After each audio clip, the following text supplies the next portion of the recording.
President of the 76th session of the United Nations General Assembly Abdullah Shahid, has congratulated the People's Republic of China on its contributions to the world since its lawful seat at the UN was restored half a century ago. He says China has played a crucial role in multilateralism. China has played a very, very important role in multilateralism and in strengthening the United Nations.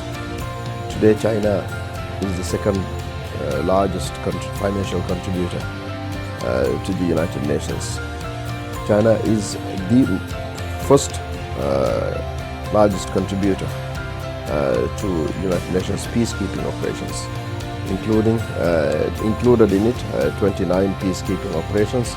China has contributed more than 50,000 personnel to peacekeeping operations. Multilateralism is the only way forward.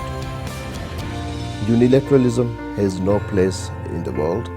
Both climate change and COVID-19 has showed us that we as a species, as humanity, we can survive only through multilateralism. So we need the institution of the United Nations strengthened.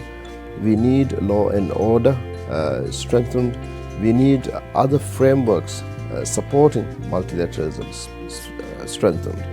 And that is where China, as a permanent member of the United Nations Security Council, as a responsible member of the international community, has a very important role to play.